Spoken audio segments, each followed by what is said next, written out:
ಕಿಲಾಡಿ ಚಿಕ್ಕ. ಈ ಕಥೆಯನ್ನು ಹೇಳಿದವರು ಹಾಸನ ಜಿಲ್ಲಾ ಅರಕಲಗೂಡು ತಾಲೂಕು ಅಂಪಾಪುರದ ಶ್ರೀ ಎಚ್ ಜೆ ಹುಚ್ಚೇಗೌಡ ಅವರು. ಕಥೆಯ ಹೆಸರು ಕಿಲಾಡಿ ಚಿಕ್ಕ. ಒಂದೂರಲ್ಲಿ ಒಬ್ಬ ತಾಯಿಗೆ ಇಬ್ಬರು ಗಂಡು ಮಕ್ಕಳು, ಒಬ್ಬಳು ಹೆಣ್ಮಗಳು ಇದ್ದರು. ತಾಯಿಗೆ ಹಿರಿಯ ಮಗನ ಮೇಲೆ ತುಂಬ ಪ್ರೀತಿ. ಕಿರಿಯ ಮಗನ ಕಂಡ್ರೆ ಅಷ್ಟಕ್ಕಷ್ಟೇ, ಮಗಳ ಮೇಲಂತೂ ಪ್ರಾಣ.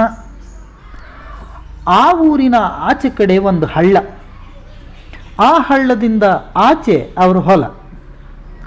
ಅಣ್ಣ ತಮ್ಮಂದಿರು ಇಬ್ಬರು ಆ ಹೊಲ ಉಳಕ್ಕೆ ಹೋಗ್ತಾ ಇದ್ರು. ತಂಗಿ ಆ ಇಬ್ಬರಿಗೂ ಮಧ್ಯಾಹ್ನದ ಹೊತ್ತು ಊಟ ತಕ್ಕೊಂಡು ಹೋಗ್ತಾ ಇದ್ಲು. ಅವರು ಹೊಲಕ್ಕೆ ಹೋಗಬೇಕಾದ್ರೆ ಹಳ್ಳ ದಾಟ್ಕೊಂಡು ಹೋಗಬೇಕಾಗಿತ್ತು. ಆ ಹಳ್ಳದ ಹತ್ತಿರ ಒಂದು ಹುಣಸೆ ಮರ ಇತ್ತು. ಆ ಮರದ ಮೇಲೆ ಒಂದು ಬ್ರಹ್ಮ ರಾಕ್ಷಸ ವಾಸವಾಗಿತ್ತು.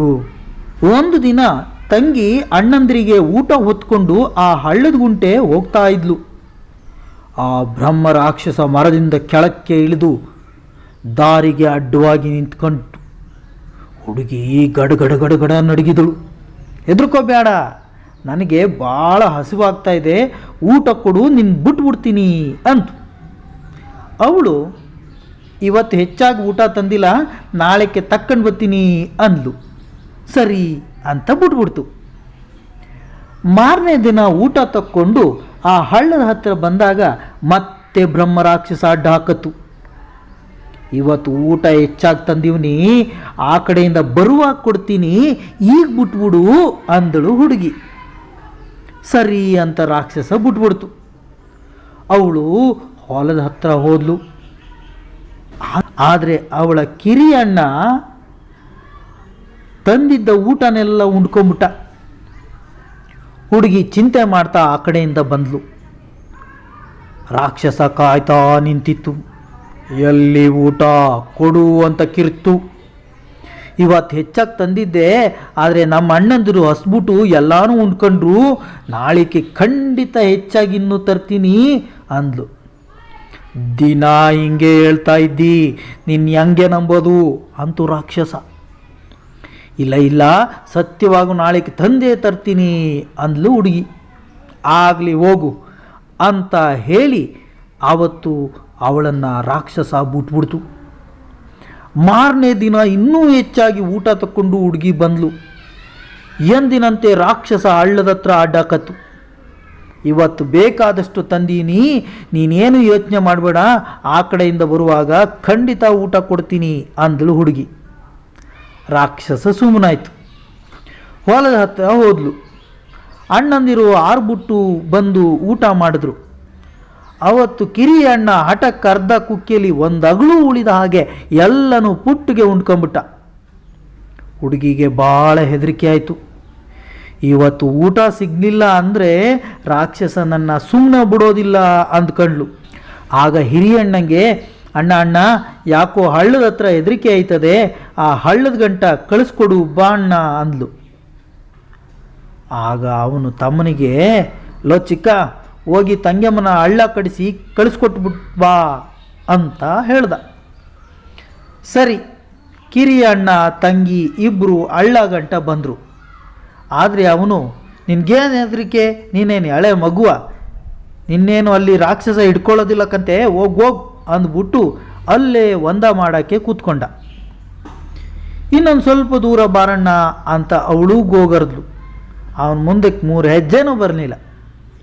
ಅವಳು ಇದೀ ಇಲ್ಲದೆ ಹೆದರಿಕೆಯಿಂದ ಗಡ್ಗುಡ್ತಾ ಹಳ್ಳದ ಹತ್ರ ಬಂದ್ಲು. ರಾಕ್ಷಸ ಹುಣಸೆ ಮರದಿಂದ ಕೆಳಕ್ಕೆ ಕುಪ್ಪಿ ಎಲ್ಲಿ ಊಟ ಅಂತು. ಇವಳಿಗೆ ಮಾತಾಡೋಕ್ಕೆ ಬಾಯೇ ಬರಲಿಲ್ಲ. ಕೊಡು ಅಂತ ಗದರಿಸ್ತು. ಅವಳು ಕೊದ್ಲಿಸ್ತಾ, ಇವತ್ತು ನಮ್ಮ ಅಣ್ಣ ಉಂಡ್ಕೊಬಿಟ್ಟ ಅಂದ್ಲು. ಅದು ಮರು ಮಾತಾಡಲೇ ಇಲ್ಲ. ಅವಳನ್ನು ಒತ್ಕೊಂಡು ಹೋಗೇ ಬಿಡ್ತು. ತಮ್ಮ ತೊಡೆ ಮೇಲೆಲ್ಲ ಒಂದ ಮಾಡಿಕೊಂಡು ವಾಪಸ್ ಬಂದ. ಅಣ್ಣ, ಕಳಿಸ್ಬಂದ್ಯೋ ಇಲ್ವೋ ತಂಗ್ಯಮ್ಮನ್ನ ಅಂದ. ಹಳ್ಳ ಕಡಿಸಿ ಆಚೆ ಕಳಿಸಿ ಬಂದೆ ನೋಡು, ನನ್ನ ತೊಡೆ ಎಲ್ಲ ನೀರಾಗ್ಯದೆ ಅಂತ ತೊಡೆ ತೋರಿಸ್ದ ಕಿಲಾಡಿ. ಸಾಯಂಕಾಲ 6 ಬಿಟ್ಕೊಂಡು ಮನೆಗೆ ಬಂದರು. ಎಲ್ಲಿರ್ಲ ಮಗ, ಒತ್ತಾರೆ ಹೊಲಕ್ಕೆ ಊಟ ತಕ್ಕೊಂಡು ಹೋದವಳು ಇನ್ನೂ ಬರಲೇ ಇಲ್ವಲ್ಲ ಅಲ್ಲಿ ಏನು ಕೆಲಸ ಮಾಡಿಸ್ತಾ ಇದ್ರಿ ಅವಳ ಹತ್ರ ಅಂದ್ಲು ತಾಯಿ. ದೊಡ್ಡಣ್ಣಂಗೆ ದೊಡ್ಡ ಜೀವವೇ ಹೋಯ್ತು. ಆಗಲೇ ಬಂದ್ಲಲ್ಲವ, ಚಿಕ್ಕ ಬಂದು ಹಳ್ಳ ಕಡಿಸಿ ಬಂದ ಅಂದ. ಚಿಕ್ಕನು, ಹ್ಞೂ ಕಣಪ್ಪ, ನಾನು ಹಳ್ಳ ಕಡಿಸಿ ಊರ್ಗಂಟ್ಲು ಕಳಿಸ್ಬೋದೆ ಅಂದ. ಎಲ್ಲರಿಗೂ ದಿಕ್ಕೇ ತೋರ್ದಂತಾಯ್ತು. ಅವ್ವ, ಅಯ್ಯೋ ನನ್ನ ಮಗಳೇ ಅಂತ ಎದೆ ಬಡ್ಕೊಂಡತ್ಲು. ರಾತ್ರಿ ಆಯಿತು, ಬೆಳಗಾಯಿತು, ತಂಗಿ ಬರಲೇ ಇಲ್ಲ. ರಾತ್ರಿ ಒಬ್ಬರು ಕಣ್ಣಿಗೆ ಕಣ್ಣು ಹತ್ತಿಸ್ಲಿಲ್ಲ. ಮಸು ಹರಿದಿದ್ದೆ ತಡ ಅಣ್ಣ ತಮ್ಮಂದ್ರಿಬ್ಬರು ತಂಗಿ ಹುಡುಕಾಕೆ ಹೊರಟರು. ತಾಯಿ ಹಿರಿ ಮಗನಿಗೆ ಬಿಸಿ ಬಿಸಿ ಅನ್ನ, ಸೊಗಸಾದ ಎಮ್ಮೆ ಹಳೆ ಮೊಸರು ಬುತ್ತಿ ಕಟ್ಟಿಕೊಟ್ಲು. ಕಿರಿ ಮಗನಿಗೆ ಕರಸಿಕ್ ರೊಟ್ಟಿ ಬುತ್ತಿ ಕಟ್ಕೊಟ್ಲು. ಇಬ್ಬರು ಹೊರಟರು. ಅಲ್ಲಿ ಹುಡುಕಿದ್ರು, ಇಲ್ಲಿ ಹುಡುಕಿದ್ರು, ಎಲ್ಲೆಲ್ಲಿ ಹುಡುಕಿದ್ರು ಹುಡುಗಿ ಸುಳಿವೇ ಸಿಕ್ಕಲಿಲ್ಲ. ಅಲದು ಸಾಕಾಗಿ ಸತ್ತಿಗೆಟ್ಟು ಹೊಟ್ಟೆ ಹಸ್ದು ಒಂದು ಕಡೆ ಹತ್ತಿರಕ್ಕೆ ಬಂದು ಕೂತ್ಕೊಂಡ್ರು. ಕೈಕಾಲು ಮುಖ ತೊಳ್ಕೊಂಡು ಬುತ್ತಿ ಉಣ್ಣೋಕ್ಕೆ ಕೂತ್ಕೊಂಡ್ರು. ಇಬ್ಬರೂ ಬುತ್ತಿ ಬಿಚ್ಚಿದ್ರು. ಹಿರಿಯವನ ಬಿಸಿ ಬಿಸಿ ಅನ್ನ, ಮೊಸರಿನ ಬುತ್ತಿ ಹಳಸೋಗಿತ್ತು. ಕಿರಿಯವನದು ಚೆನ್ನಾಗೇ ಇತ್ತು. ಹಿರಿಯವನಿಗೆ ಪೀಕ್ಲಾಟಕ್ಕೆ ಬಂತು. ಹೊಟ್ಟೆ ತಾಳ ಹಾಕಕ್ಕೆ ಶುರು ಮಾಡ್ತು. ಅವನು, ಲೋ ಚಿಕ್ಕ, ಹೊಟ್ಟೆ ಹಸ್ದು ಸಾಯೋ ಹಂಗ ಆಯ್ತಾ ಅದೇ ಕಣ್ಲ, ಒಂಚೂರು ನೀರು ರೊಟ್ಟಿ ಕೊಡ್ಲಾ ಅಂತ ತಮ್ಮನ್ನ ಗೋಗರ್ದ. ಅವನು ಕಿಲಾಡಿ. ಇದೇ ಸಮಯ ಅಂತ ಅವ್ವ ಹಿರಿ ಮಗ ಅಂತ ಪ್ರೀತಿಯಿಂದ ಬುತ್ತಿ ಕಟ್ಕೊಟ್ಟಿದ್ಲಲ್ಲಪ್ಪ, ಉಣ್ಣು ಈಗ ಅಂತ ಹಂಗಸ್ದ. ಹಿರಿಯವನು ದಮ್ಮಯ್ಯ ದತ್ತಯ್ಯ ಅಂದ. ಕೊನೆಗೆ ಕಿರಿಯವನು, ನಾ ಹೇಳ್ದಂಗೆ ಕೇಳೋದಾದರೆ ಕೊಡ್ತೀನಿ ಅಂದ. ನೀನು ಹೇಳ್ದಂಗೆ ಕೇಳ್ತೀನಿ ಕಣೋ, ನಿನ್ನ ದಮ್ಮಯ್ಯ ಕೊಡೋ ಅಂತ ಅಣ್ಣ ಗೊಣಗಿದ. ಸರಿ, ಒಂದಿಷ್ಟು ರೊಟ್ಟಿ ಕೊಟ್ಟ. ಇಬ್ಬರು ತಿಂದು ನೀರು ಕುಡಿದು ಹೊರಟರು. ಹೋಗ್ತಾ ದಾರಿಲಿ ಒಂದು ದೊಡ್ಡ ತೊಲೆ ಬಿದ್ದಿತ್ತು. ಅಣ್ಣ ಇದನ್ನು ಹೊತ್ಕೋ ಅಂದ ತಮ್ಮ. ಲೋ, ಯಾತ್ಗೋ ಚಿಕ್ಕ ಇದೆಲ್ಲ, ಸುಮ್ಮನೆ ನಡೆಯೋ ಅಂದ ಅಣ್ಣ. ನಾ ಹೇಳ್ದಂಗೆ ಕೇಳ್ತೀಯೋ, ನನ್ನ ಕರೆಸಿಕು ಒಣ ರೊಟ್ಟಿ ಕಕ್ತೀಯೋ ಅಂದ ತಮ್ಮ. ಅಣ್ಣ ಮರು ಮಾತಾಡದೆ ತೊಲೆ ಹೊತ್ಕೊಂಡ. ಇನ್ನಷ್ಟು ದೂರ ಮುಂದಕ್ಕೆ ಹೋದರೂ ಅಲ್ಲೊಂದು ಹಲವೆ ಬಿದ್ದಿತ್ತು. ಅಣ್ಣ ಇದನ್ನು ಹೊತ್ಕೋ ಅಂದ ತಮ್ಮ. ಇವೆಲ್ಲ ಯಾಕೋ ಅಂದ ಅಣ್ಣ.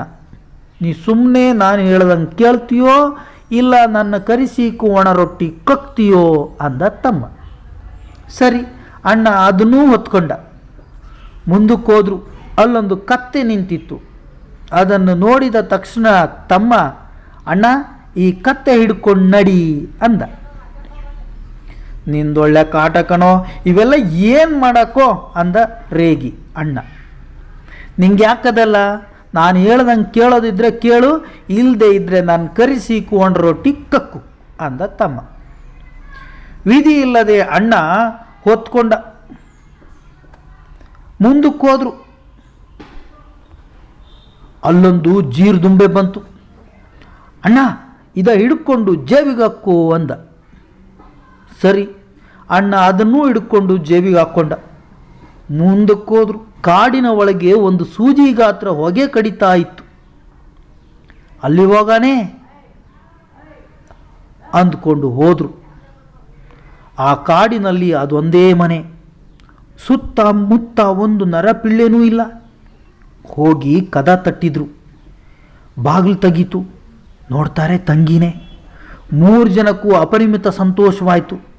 ಹುಡುಗಿ ತಕ್ಷಣ ಬಾಗಿಲು ಹಾಕ್ಕೊಂಡ್ಲು. ಒಳಗೆ ಕೂರಿಸಿ ಬೇಕಾದ ಊಟ ಹಾಕಿದ್ಲು. ಆಮೇಲೆ, ನೀವು ಬೇಗ ಹೊರಟೋಗಿ, ಇದು ರಾಕ್ಷಸನ ಮನೆ, ಅದು ಬಂದರೆ ನಿಮ್ಮನ್ನು ಒಂದೇ ಸಾರಿಗೆ ನುಂಗ್ಕೊಂಡು ಬಿಡ್ತದೆ ಅಂದ್ಲು. ಇಲ್ಲ ನಾವು ಹೋಗೋದಿಲ್ಲ, ಅದೇನು ಮಾಡ್ತದೋ ನೋಡಾನೆ ಅಂದ ಕಿರಿಯೋನು. ಅವಳಿಗೆ ಉಭಯ ಸಂಕಟವಾಯಿತು. ಈಗ ಅದು ಬರೋ ಹೊತ್ತಾಯಿತು, ನೀವು ಅಟ್ಟದ ಮೇಲೆ ಕೂತ್ಕೊಂಡ್ಬಿಡಿ, ಆಮೇಲೆ ನೋಡಾನೆ ಅಂದ್ಲು. ಸರಿ, ಇಬ್ಬರು ಅಟ್ಟದ ಮೇಲೆ ಹತ್ತಿದ್ರು. ತೊಲೆ, ಹಲುಬೆ, ಕತ್ತೆ ಎಲ್ಲಾನು ಮೇಲಕ್ಕೆ ತಕ್ಕಂಡ್ರು. ಅಷ್ಟು ಹೊತ್ತಿಗೆ ರಾಕ್ಷಸ ಹೊಟ್ಟೆ ಹಸ್ತು ಬಂದ್ಬಿಡ್ತು. ಇದೇನೋ ಮನುಷ್ಯರ ಗೌಲು ಅಂತು.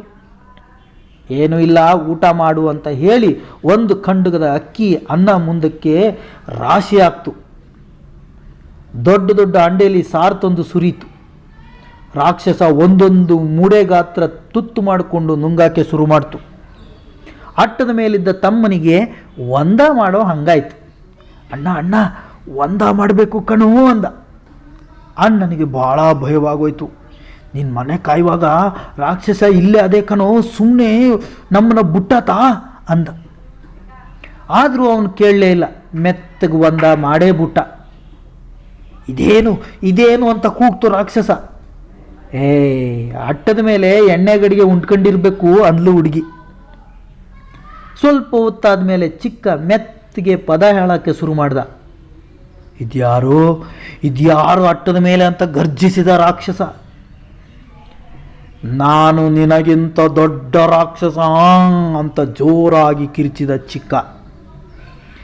ಎಲ್ಲಿ ನಿನ್ನ ಆ ಕಾಲು ತೋರಿಸು ಅಂತೂ ರಾಕ್ಷಸ.